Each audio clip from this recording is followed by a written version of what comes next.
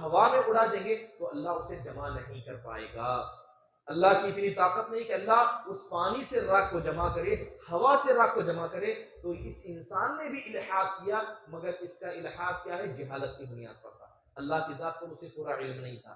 تو اگر کوئی آدمی جہالت کی بنیاد پر الحاد کا کام کرتا ہے تو یقیناً اللہ تعالیٰ ایسے لوگوں کو معاف کرتے ہیں۔ برادران اسلام، اب آخری چیز آپ کے سامنے یہ بیان کرنی ہے کہ اگر کوئی انسان اللہ کے ناموں کو یاد کرتا ہے، اللہ کی صفات کو یاد کرتا ہے، تو اسے کیا فائدہ ہوتا ہے؟ سب سے پہلی چیز، ایسا آدمی اللہ کا محبوب بنتا ہے۔ جیسے مثال کے طور پر اللہ محبت کرتا ہے، اللہ قرآن میں بتایا ہے کہ اللہ مومنوں سے محبت کرتا ہے، اللہ اسی طرح کافروں سے نفرت کرتا ہے۔ جب ایک مسلمان کو پتہ چل جائے کہ اللہ مومنوں سے محبت کرتا ہے اور اسے اس صفت کا علم ہو جائے اور اللہ کے نام کا علم ہو جائے، تو یقیناً اس کی وجہ سے اس آدمی کے دل میں یہ تمنا پیدا ہوگی کہ کیوں نہ اللہ تبارک و تعالیٰ مجھ سے محبت کرے۔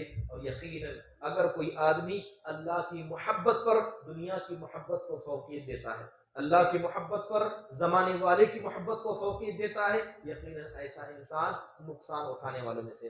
اسی طرح اللہ تعالیٰ کبیر ہے، اللہ تعالیٰ کبیر ہے، اللہ سب سے بڑا ہے۔ اگر کسی انسان کو پتا چل جائے، اللہ کے اس نام کو یاد کر لے، اس کے معنی کو سمجھ لے، تو کبھی کسی انسان کے دل میں تکبری نہ پیدا ہو۔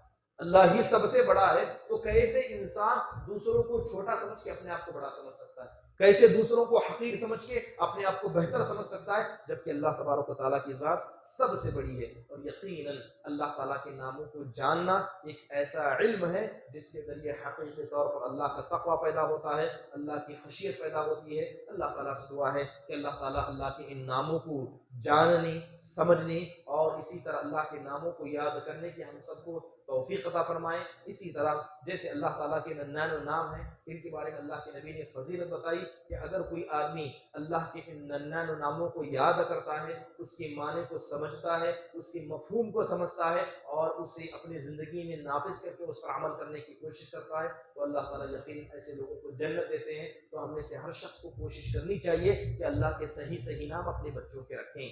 اللہ کے غلط نام جو اللہ کے نہیں ہیں، ایسے ناموں کو اللہ کی طرف منسوب کرنا ایک انسان کے ایمان کو خراب کرنے کا ایک آسان راستہ ہے۔ اللہ تعالیٰ ہمیں اس مسئلے میں بچا کر رکھے۔ اللہ تعالیٰ کے جو نام بتائے گئے ان ناموں کو سمجھنے کی ہم سب کو توفیق دے، اللہ کے نام یاد کرنے کی ہمیں توفیق دے، اور اسی طرح اللہ کی صفات کو سمجھ کر اس سے ڈرنے والا اور اس کی خوف اور خشیت رکھنے والا ہمیں بنائے۔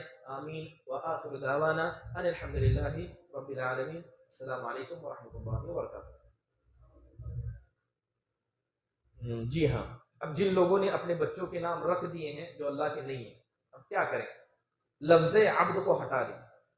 جیسے مثال کے طور پر اگر آپ نے اپنے بچے کا نام عبد النافع رکھا ہے جبکہ النافع اللہ کے ناموں میں سے نہیں، تو آپ لفظ عبد کو ہٹا دیں، صرف نافع رکھیں. نفع بخش، نفع رکھنے والے کا بندہ کہنے سے بنتا ہے، صرف نافع. العبد ہٹا دیں، عبد ہٹا دیں تو بھی ٹھیک ہے. اور سب سے پہلے اللہ سے معافی مانگیں کہ آپ نے اللہ کے حق میں غلطی کی ہے، آپ کو پتہ ہی نہیں تھا، آپ نے جہالت کی بنیاد پر کیا. اللہ سے معافی مانگیں، توبہ استغفار کریں. اس کے بعد کوشش کریں کہ نام کو بدل دیں. ایسا نام اللہ کے لیے رکھنا جو اللہ نے نہیں رکھا ہے، یہ اللہ کے ساتھ ایک الحاد ہے، اور اللہ تعالیٰ اپنے ساتھ الحاد کرنے والوں کو نہیں پسند کرتا. جی ہاں، جو اللہ تبارک و تعالیٰ کے 99 نام ہیں ان کا ذکر حدیثوں کے اندر، بلکہ 114 سے زیادہ نام ثابت ہیں. اللہ کے 114 سے زیادہ نام قرآن و حدیث سے ثابت ہیں. انشاءاللہ تعالیٰ اگر آپ چاہیں گے تو ان اللہ کے صحیح ناموں کو پرنٹ کر کے انشاءاللہ ایک جگہ لگا دیا جائے گا، تاکہ کوئی بھی نام، کوئی بھی شخص اللہ کے نام رکھنا چاہے تو اس کے سامنے واضح ہو کہ یہ اللہ کے نام ہے. اور اسی طرح قرآنوں کے پیچھے نبی صلی اللہ علیہ وسلم کے بھی 99 نام لکھ کر رکھے، جبکہ حدیثوں میں اتنے نام ثابت بھی نہیں ہیں. تو ہمارا مسئلہ یہ ہے کہ جو چیز سامنے نظر آتی ہے فوراً اپنے بچوں کا نام رکھ دیتے ہیں. بلکہ سعودی عرب کے اندر کچھ مشائخ تو ایسے کہتے ہیں کہ جب جہالت کا وقت تھا تو لوگ قرآن کھولتے اور قرآن میں انگلی رکھتے، جہاں انگلی رکھی وہی اپنے بچوں کا نام رکھ دیتے. کسی نے اپنے بچے کا نام جہنم رکھ دیا، کسی نے رکھ دیا کہ جہنم کی ہولناکی قعار، جہنم کی آگ. کسی نے نام اپنے بچے کے نام جہنم کی آگ کا نام رکھ دیا. تو بہت سارے لوگ ایسی جہالت والی حرکتیں پہلے کر چکے ہیں، اور وہی حرکتیں آج بھی بہت سارے لوگ کرتے ہیں. قرآن کھولا، انگلی رکھی، جہاں جو نام نظر آیا وہ اللہ کا نام رکھ دیا. یقیناً یہ اللہ تبارک و تعالیٰ کی شان میں ایک گستاخی ہے. اس سے انسان کو احتراز کرنا ہے. اگر کسی نے اپنے بچے کا نام ان ناموں میں سے رکھا ہے جو اللہ کا نام نہیں ہے، سب سے پہلے اللہ سے معافی مانگے، کیونکہ آپ نے غلطی کی، اور یہ آپ کی غلطی جہالت کی بنیاد پر ہے. آپ نے جان بوجھ کر تو یقیناً نہیں رکھا ہوگا. اس کے بعد اس نام کو بدلنے کی کوشش کریں. جو عبد ہے، عبد جیسے الف لام، جیسے اگر آپ نے الباقی عبد الباقی رکھا ہے تو عبد ہٹا دیں، باقی رکھیں، صرف باقی رکھیں، ایک عام نام ہو جائے گا. جی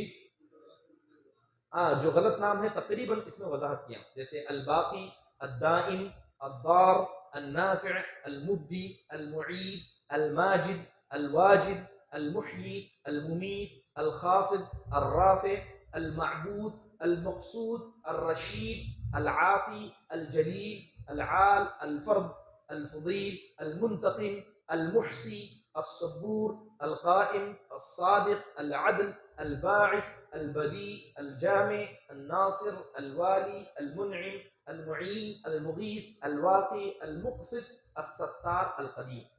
یہ سب اللہ کے نام رکھتے ہیں، جب سب اللہ کے نام نہیں. انشاءاللہ تعالیٰ اگر اللہ نے زندگی باقی رکھی تو آپ کے سامنے ایک ایسا چارٹ بنا دیا جائے گا جس میں اللہ کے جو صحیح نام ہیں اور جو اللہ کے غلط نام جو لوگ رکھتے ہیں ان کی وضاحت انشاءاللہ تعالیٰ کر دی جائے گی باذن اللہ تعالیٰ.